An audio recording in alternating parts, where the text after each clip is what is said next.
2025 সালের মহাকুম্ভ শুধু ধর্মপ্রাণ ভক্তদের জন্যই নয়, বলিউড, হলিউড এবং আন্তর্জাতিক সঙ্গীত জগতের তারকাদেরও আকর্ষিত করেছে। ত্রিবেণীর সঙ্গমে পবিত্র স্নান করতে হাজির হয়েছেন বহু বিখ্যাত ব্যক্তিত্ব, যারা এই ঐতিহ্যবাহী উৎসবের অংশ হয়ে নিজেদের অভিজ্ঞতা ভাগ করে নিয়েছেন।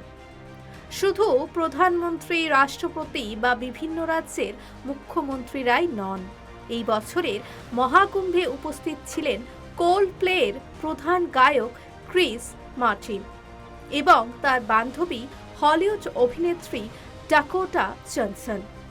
তাদের উপস্থিতি ভক্তদের মধ্যে আলোড়ন তোলে।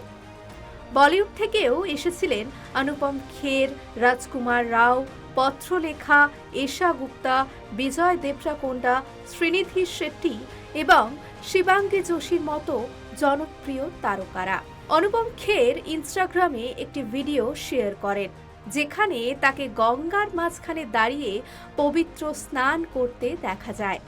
स्पिरिचुअल आत्मिकता के समारोह में मैं यहाँ आया हूँ और जिस तरह से यहाँ पर ये आयोजन हुआ है, जिस तरह से आम इंसान, आम साधु, आम लोग एक सुरक्षित वातावरण में, एक त्योहार के वातावरण में यहाँ हैं, ये एक अचंभित करने वाली बात है। রাজকুমার রাও ও তার স্ত্রী পত্রলেখা মহাকুম্ভের আধ্যাত্মিক অভিজ্ঞতা ভাগ করে নিয়েছেন।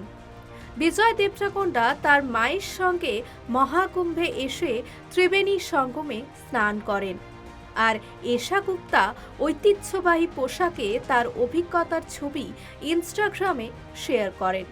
বলিউড কোরিওগ্রাফার ও পরিচালক রেমো ডিসুজা মুখ ঢেকে ছদ্মবেশে মহাকুম্ভে অংশ নেন। তার গঙ্গায় স্নানের ভিডিও ভাইরাল হয়। ফিটনেস আইকন মিলিন্দ সোমান ও তার স্ত্রী অঙ্কিতা কোনওয়ার মৌনী অমাবস্যার দিনে মহাকুম্ভে এসে স্নান করেন এবং পদদলিত হয়ে নিহতদের জন্য শোক প্রকাশ করেন। কমেডিয়ান এবং অভিনেতা সুনীল গ্রোভারও চুপিসারে ত্রিবেণীর পবিত্র জলে ডুব দেন।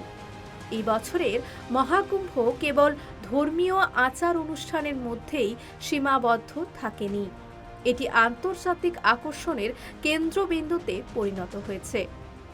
বলিউড, হলিউড এবং সঙ্গীত জগতের তারকাদের অংশগ্রহণে উৎসবের মাহাত্ম্য আরও বৃদ্ধি পেয়েছে।